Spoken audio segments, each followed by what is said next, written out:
मन में संकल्प हुआ कि वैसे तो सारे विश्व का भार मैंने उतार ही दिया है, प्रायः सभी दुष्टों को मार ही दिया है, भूभार मैंने प्रायः उतार ही दिया है, पर मेरे ये जो पुत्र हैं, मेरे ये जो पौत्र हैं यदुवंशी, ये मेरे जाने के बाद कहीं भूभार ये स्वयं न बन जाए, इसलिए इनको पहले खत्म करना होगा।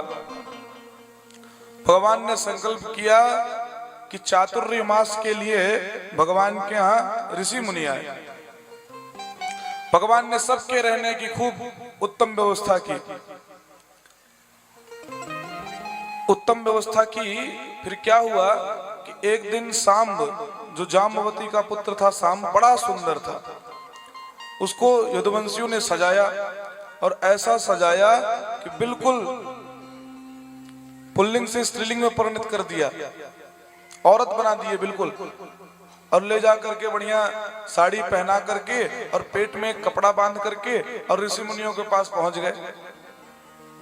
पूछने लगे, महाराज जी आप तो बड़े ज्योतिषाचार्य हो, बड़े विद्वान हो, तीनों कालों की जानते हो, भूत भविष्य वर्तमान सब जानते हो, कृपा करके ये बताओ कि हमारे भाभी जी के अब कितना छोरी होगी या छोरा। अब महात्मा ध्यान लगाएं, नाक दबाएं, कान दबाएं, पर जब लड़का है तो कैसे पता चलेगा, अब किसी को कुछ सूझे ही ना। एक महात्मा जान गए, ये लड़के तुम लोग महात्माओं से मजाक करते हो, भागो यहां से। बोले महाराज जी बताओ तब तो भागे, जब पता ही नहीं है तो कैसे भाग जाएं? आप स्वीकार कर लो आपको पता नहीं है, हम चले जाएंगे, क्यों ढोंग रचा रहे हो फालतू? यहाँ आकर के आप हमारे पिताजी का चकाचक माल छान रहे हो, फ्री का खाना खाने के लिए मिल जाए बस आप लोगों को, और कुछ नहीं चाहिए। फ्री का खा रहे हो, फ्री का पड़े हुए हो, कुछ पूछ दिया तो बता नहीं पा रहे हो, क्यों पूछते हो इस संसार में आप? इतने में कुछ दूर में भृगु ऋषि बैठे हुए थे। बोले इधर आओ, मैं बताता हूं क्या होगी, छोरा होगा या छोरी, इधर आओ। बुला करके बोले इसमें से इसके गर्भ से ना बेटा होगा ना बेटी होगी, तो महाराज क्या होगा? जन इत्यास वो मंदा मुसलम कुल नासनम, एक मूसल उत्पन्न होगा जो तुम्हारे सारे कुल को नष्ट कर देगा, जाओ हमारा आशीर्वाद है।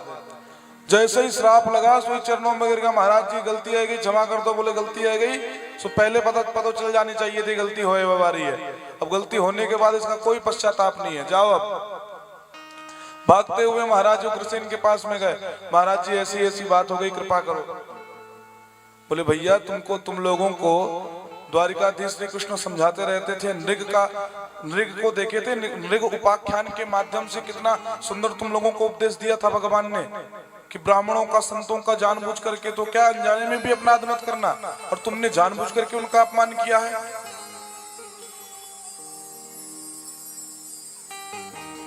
उस मूसल को उग्रसेन महाराज ने घिसवाया, घिसवा करके समुद्र में फेंकवा दिया।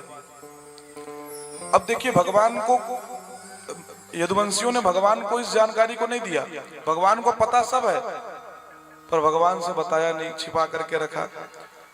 उन्होंने उसको घिसवाया, समुद्र में फेंकवा दिया, लास्ट में जो नुकीली सी छाल बची उसे भी समुद्र में फेंक दिया।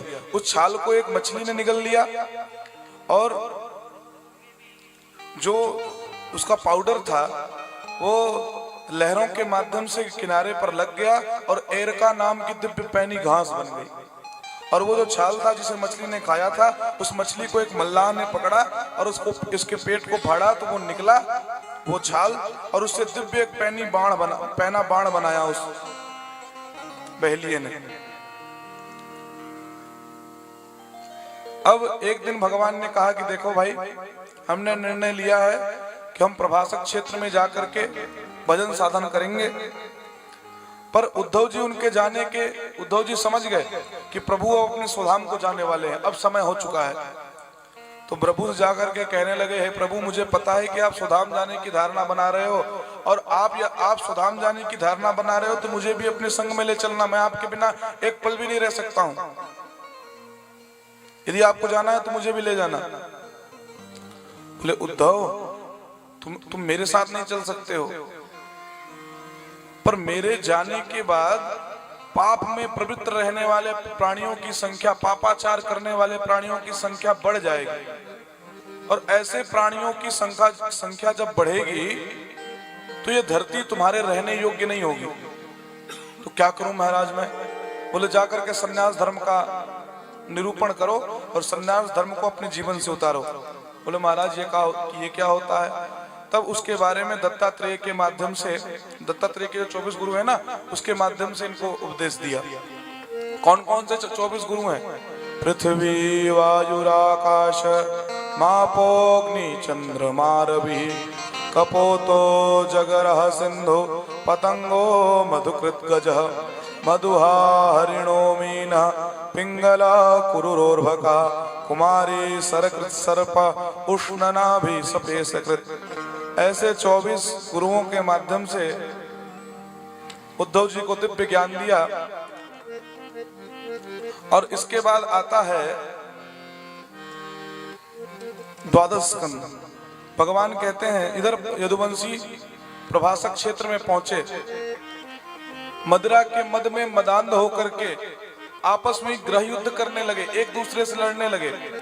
एक दूसरे को मारने के लिए वही समुद्र के किनारे जो एरका नाम की घास है उसी को उखाड़ उखाड़ करके एक दूसरे को मारते हैं। सो जैसे ही वो एरका नाम की घास लगती है, सुई जल करके भस्म हो जाते हैं। देखते देखते सारे यदुवंशी काल के गाल में समाविष्ट हो गए। सुखदेव जी कहते हैं चतु पंचा विशेषितम, केवल 4-5 यदुवंशी बचे, बाकी देखते देखते सब काल के गाल में समाविष्ट हो गए। और जो बाण बलाया था ना उससे बहेलिया ने, भगवान प्रभासक क्षेत्र में वृक्ष के नीचे बैठे हुए थे, उसने सोचा कि हिरण कोई जल पी रहा है, सो उसने छुप करके बाण मारा, भगवान के श्री चरणों में लगा। जब आकर के देखा तो देखा कि ये तो परात्पर प्रभु हैं, चरणों में गिर करके रोने लगा, प्रभु मुझसे बहुत बड़ा अपराध हो गया, ऐसे भगवत द्रोही देह को तो तुरंत जल करके भस्म हो जाना चाहिए, प्रभु मुझे क्षमा कर दीजिए।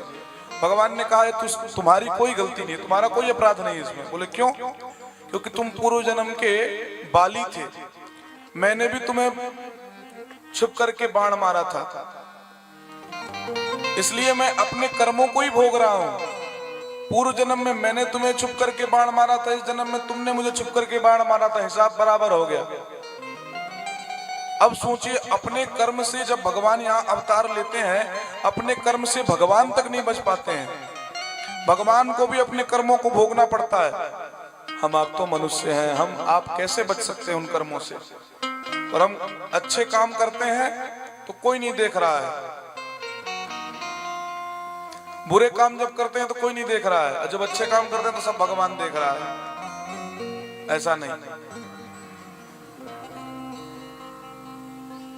और भगवान के चरणों में जब उसने बाण मारा, भगवान सुधाम को जाने लगे तो भगवान के शरीर से दिव्य ज्योति निकली।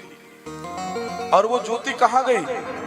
स्वकीयम यद भवेत् तेजः तच्च भागवते दधात्। वो ज्योति भगवान के शरीर से निकली और भागवत में आकर के प्रविष्ट हो गई।